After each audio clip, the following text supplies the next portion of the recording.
কৃষ্ণ নমস্কার। আশা করি ভগবানের আশীর্বাদে আপনারা ভালো আছেন।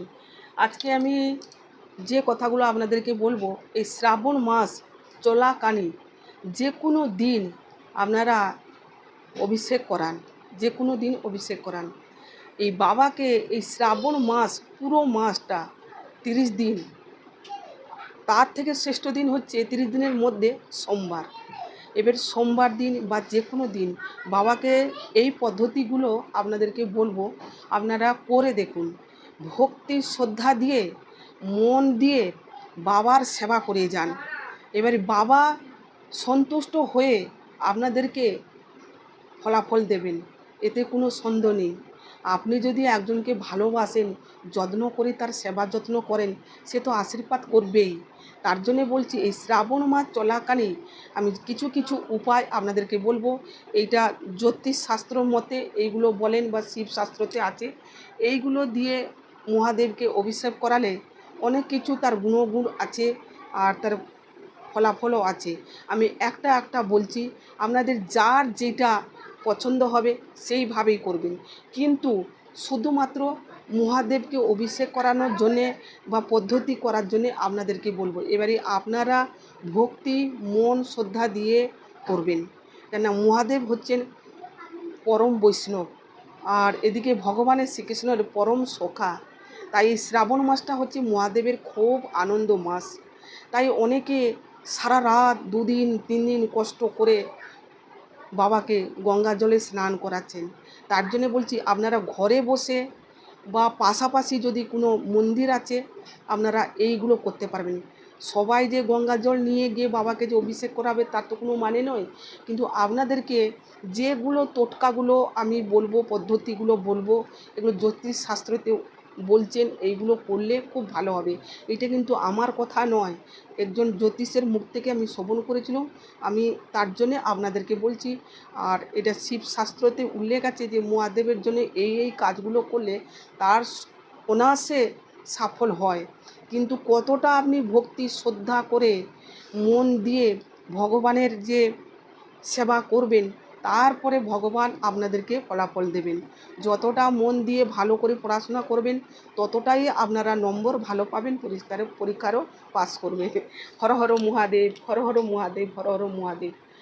আর সকলকে বলছি, আপনারা মন দিয়ে ভালো করে শ্রবণ করুন। যার ভালো লাগবে মহাদেবের সেবা করে যান। ফলাফল কি হবে না হবে সেটা আপনাদেরকে আশা করতে হবে না।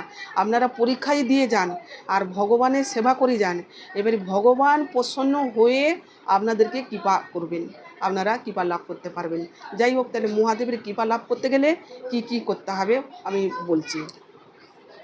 কেউ ধরো বেলপাতা পাচ্ছেন না, নিখুঁত বেলপাতা ধরো পাচ্ছে না, একটা দুটো পাচ্ছে না। আপনারা কি জানেন যে মহাদেবের সর্বশ্রেষ্ঠ হচ্ছে প্রিয় বেলপাতা। উনি বেলপাতাতে সন্তুষ্ট হন। তাহলে বেলপাতা, হাজারেটা বেলপাতা দিলে যে পুণ্যফল লাভ হয়, কিন্তু একটা স্বামী গাছের পাতা দিলে সেই একই গুণ ফল লাভ করতে পারবেন। হাজারটা বেলপাতা দিলে মহাদেবকে অর্পণ করলে যে পুণ্য ফল হয়, একটা স্বামী গাছের পাতা দিলে সেই একই পুণ্য ফল লাভ হয়। আপনারা স্বামী গাছ দেখেছেন কি না জানিনি, আমার ভিডিও দেওয়া আছে, আপনারা আমার ঘরে ঢুকে দেখে নেবেন যে স্বামী গাছের কীরকম দেখতে বা তার পাতা কীরকম, আপনারা দেখে নিতে পারবেন। আমার ভিডিও দেওয়া আছে, আমার ঘরে গিয়ে খুঁজবেন, ঠিক পেয়ে যাবেন। তা আপনাদের এই স্বামী গাছের পাতা হচ্ছে ঠিক তেঁতুল গাছের পাতার মতন, ছোট ছোট সরু সরু। তা সেই একটা পাতার সমান হাজারটা বেলপাতা তার সমান। তার জন্য বলছি, আপনারা এই বেলপাতার সঙ্গে এই স্বামী গাছের পাতা অতি অবশ্যই অর্পণ করবেন। তাতে হাজারে বেলপাতার গুণ, একটা স্বামী গাছের পাতার গুণ লাভ করতে পারবেন। তা এই পাতাটা অর্পণ করলে কি হবে না, শনিদেব যে আমাদের দোষের জন্য যে কষ্ট পাচ্ছি, শাস্তি পাচ্ছি, সেইখান থেকে আপনারা মুক্তি লাভ করতে পারবেন। কেন স্বামী গাছ হচ্ছে আমাদের বড় বাবার স্বামী গাছ পাতা, স্বামী বৃক্ষ গাছ। তাই জন্যে বলছি, এই স্বামী বৃক্ষ গাছ হচ্ছেন শনি বাবা অবস্থান করেন। তাই সেই পাতা মহাদেবকে অর্পণ করলে শনিদেব সন্তুষ্ট হবেন। আর আমরা যে কষ্ট শাস্তি পাচ্ছি, সেইখান থেকে কিছুটা হলেও আপনারা লাভ করবেন, কষ্ট থেকে মুক্তি লাভ করতে পারবেন। তার জন্য বলছি অতি অবশ্যই স্বামী গাছের পাতা সংগ্রহ করে আপনারা দিন। আর যদি গাছ বসান তাহলে উত্তরের দিকে গাছ বসাবেন, তাতে সংসারে মঙ্গল হবে। এরপর আমি যেটা বলছি, চন্দন আতর। আতর আপনারা জানেন, ছোট ছোট শিশু 20 টাকা 30 টাকা মতন নেয়। তা আতর আপনারা চন্দন আতর মহাদেবের লিঙ্গতে অভিষেক করান, বা চন্দন আতর হাতে নিয়ে নেবেন, দিয়ে বাবাকে লিঙ্গতে বেশ করে ভালো করে মাখাবেন।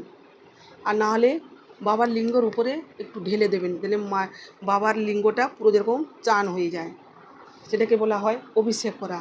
তাহলে চন্দন আতর দিয়ে মহাদেবকে যদি অভিষেক করা হয় তাহলে তার কি প্রাপ্তি হয়? তার অর্থ বৃদ্ধি হয়। চন্দন আতর দিয়ে মহাদেবকে অভিষেক করালে তার অর্থ বৃদ্ধি হয়। কি হয় না, রাহু প্রসন্ন হয়, রাহুকে সন্তুষ্ট করাতে পারবেন, রাহু প্রসন্ন হয়, আর সমৃদ্ধিও বাড়ে। পর যেটা বলছি, কারোদেরও বিয়ে হচ্ছে না, দেরি হচ্ছে, অনেক দিন থেকে চেষ্টা করছেন, হচ্ছে না, তাহলে তাকে বলবো গোলাপ আতর দিয়ে বাবাকে মাখান, গোলাপ আতর দিয়ে বাবাকে অভিষেক করান, বাবাকে মাখাবেন, আর অভিষেকও করাতে পারবেন। গোলাপ আতর দিয়ে মহাদেবকে মাখিয়ে অভিষেক করান, দেখবেন মহাদেবের কৃপায় আপনার যার বর চাই বর, আর যার কন্যা চাই কন্যা, তার মনস্কামনা মহাদেব পূর্ণ করবেন। হর হর মহাদেব। এমনিতে বলা হয়, সখীরে এই পুজোটা আমায় দিবি, ভালো বর তুই পাবি। তার জন্য বলছি গোলাপ আতর দিয়ে মহাদেবকে মাখাবেন, অভিষেক করে পুজো পাঠ করুন, মহাদেব নিশ্চয়ই আপনার মনস্কামনা পূর্ণ করবেন। তারা রোগ থেকে মুক্তি লাভ পাচ্ছেন না, কষ্ট পাচ্ছেন, তাদেরকে বলবো সুগন্ধি তেল বাবাকে মাখিয়ে অভিষেক করান, দেখবেন বাবার কৃপাতে আপনি কষ্ট দুঃখ থেকে মুক্তি লাভ করতে পারবেন। হর হর মহাদেব। কেশর যদি জলে ফেলে দেবেন, সেটা হলুদ কালারের জলটা হয়ে যায়, সেই জলটা মহাদেবকে মাখাবেন, অভিষেক করাবেন। এইটা করলে সুখ সমৃদ্ধি বৃদ্ধি হয়। কেশরকে রাত্রিবেলা সন্ধ্যাবেলা একটা জলেতে ভিজিয়ে রেখে দেবেন, বা পুজো করতে গিয়ে মন্দিরে যখন পুজো করতে যাবেন তার আগে একটা অল্প বাটিতে জল নিয়ে, গঙ্গার জলে হোক বা এমনি ভালো শুদ্ধ জলেও ভিজিয়ে দেবেন, সেইটা বাবাকে মাখাবেন, অভিষেক করাবেন, তাতে সুখ সমৃদ্ধি লাভ হয়। এরপর যেটা আমি বলছি, শিবলিঙ্গর উপরে ছোট্ট একটা ঘিয়ের বোতল নেবেন, বাবার লিঙ্গর উপরে ঢালবেন, ঘি দিয়ে অভিষেক করাবেন, ঘি দিয়ে অভিষেক করাবেন। তারপরে প্রথমে ঘি দিয়ে অভিষেক করালেন, তারপরে মধু দিয়ে অভিষেক করালেন, তারপরে কাঁচা দুধ দিয়ে অভিষেক করালেন, তারপরে ডাবের জল দিয়ে অভিষেক করালেন, আবার গঙ্গা জল দিয়ে অভিষেক করালেন, আবার ধরো লাস্টে ফ্রেশ ভালো জল, শুদ্ধ জল, সেটাও দিয়েও অভিষেক করাতে পারেন। আবার ঘি দিয়ে অভিষেক করালেন, মধু দিয়ে অভিষেক করালেন, তারপরে কী করলেন, পঞ্চগর্ভ দিয়েও অভিষেক করাতে পারেন, ডাবের জল দিয়েও অভিষেক করাতে পারেন। কিন্তু ঘি দিয়ে অভিষেক করালে কি হয় না, মনের এনার্জি বাড়ে, আলস্যতা কেটে যায়। আর সরিষার তেল দিয়ে যদি অভিষেক করান তাহলে মনের অন্ধকার দূর হয়, শত্রু নাশ হয়। লিঙ্গর উপরে সরষার তেল ঢালবেন, বাবা যেরকম চান হয়ে যান, লিঙ্গটা পুরো চান হয়ে যায়। তাহলে সরিষা তেল দিয়ে অভিষেক করালে কি হয়, মনের অন্ধকার কেটে যায়, শত্রু নাশ হয়। আর ঘি দিয়ে অভিষেক করালে, ঘি বাবার লিঙ্গর উপরে ঢালবেন, সেটাকে অভিষেক করা মানে একটা মাখানো একটা আলাদা, একটা অভিষেক আলাদা। অভিষেক মানে কি বাবার লিঙ্গর উপরে ঢালতে হবে, আর মাখানো হচ্ছে শরীরও মাখিয়ে লিঙ্গটাকে বসিয়ে স্নান করানো। যাই হোক, ঘি দিয়ে অভিষেক করালে মনের এনার্জি শক্তি পাবেন, আলস্যতা দূর হবে। সরিষার তেল দিয়ে অভিষেক করালে মনের অন্ধকার দূর হবে, আর শত্রু নাশ হবে। বুঝতে পারছেন? এইগুলো যাদের ভালো লাগবে আপনারা যে কোনো শ্রাবণ মাসে আপনারা করতে পারেন। পর যেটা বলবো, নীল অপরাজিতা ফুল 3টে, 3টে নীল অপরাজিতা ফুল মহাদেবকে লিঙ্গতে অর্পণ করুন। এটা করবেন সোমবার দিনে। নীল অপরাজিতা 3টে ফুল সোমবার দিনে অর্পণ করবেন, তার সকল মনস্কামনা পূর্ণ হয়। তা আপনি ভক্তি শ্রদ্ধাকারে ভগবানের সেবা করুন, তার সকল মনস্কামনা পূর্ণ হয়। 3টে অপরাজিতা ফুল অর্পণ করতে পারেন।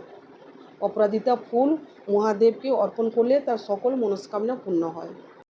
আবার আকন্দ ফুল মহাদেবকে অর্পণ করলে সেটা কি হয় না, নাম যশ খ্যাতি বৃদ্ধি হয়। আকন্দ ফুল আপনারা অর্পণ করতে পারেন। আকন্দ ফুল, নীল অপরাজিতা, ধূত্র ফুল, কলিকে ফুল, তারপরে নয়নতারা, এইগুলো অর্পণ করবেন সোমবার দিনে বা যে কোনো দিনেও করতে পারেন, কেন এই শ্রাবণ মাসটাই তো মহাদেবের বার। তো সোমবার হচ্ছে প্রিয় বার, সেদিনকেও করলে আরও ভালো হবে। আমি বৃক্ষ গাছ ঘরে যদি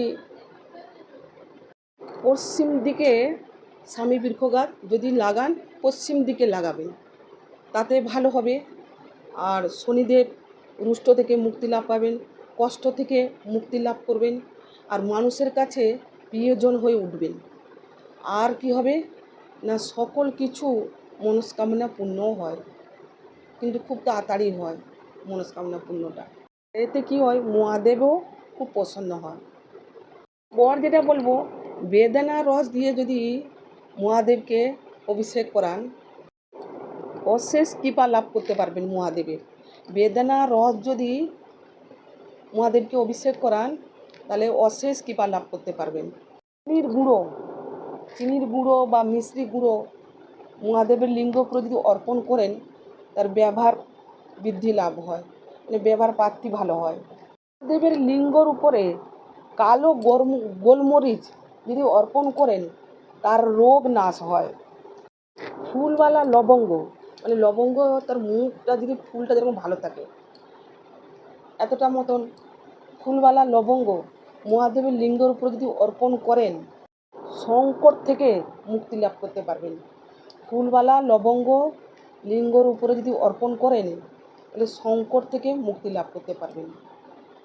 যাই হোক, আমি অনেকগুলো পদ্ধতি বললুম, আপনারা যার যেটা ভালো লাগবে আপনারা করবেন। বা শুধু যে নিজের স্বার্থর জন্যে পাওয়ার জন্যে করবেন তা নয়, মহাদেবের কৃপা লাভ করার জন্যে, মহাদেবকে সন্তুষ্ট করার জন্যে, মহাদেব যে পথে প্রসন্ন হন তার জন্যে যে যেরকম যতটা পারবেন মহাদেবের সেবা করুন। এই পদ্ধতি দিয়ে যেগুলো বললুম, এইগুলো পদ্ধতি দিয়ে করুন। আর মহাদেব আপনাদের ভক্তি শ্রদ্ধা সব কিছু দেখে ভগবান নিশ্চয়ই আপনাদেরকে কৃপা করবেন। যাই হোক, আমি এখানে শেষ করছি, পরের ভিডিওতে আবার দেখা হবে। হর হর মহাদেব, জয় দেবাদেব মহাদেবের জয়, জয় দেবাদেব মহাদেবের জয়। আপনারা ভালো থাকুন, সুস্থ থাকুন, মহাদেব আপনাদের মনস্কামনা পূর্ণ করুন। আর কারো যদি কোনো প্রশ্ন থাকে, জয় শ্রীকৃষ্ণ, রাধে রাধে কমেন্ট করবেন। ভিডিও ভালো লাগলে বন্ধু বান্ধব আত্মীয় স্বজনকে শেয়ার করবেন। আর নতুন বন্ধু যদি হয়ে থাকেন, নতুন ভিডিও পাওয়ার সুযোগ পাওয়ার জন্যে সাবস্ক্রাইবটা করবেন। আর আমি এখানে শেষ করছি, পরের ভিডিওতে আবার দেখা হবে। হরে কৃষ্ণ, নমস্কার।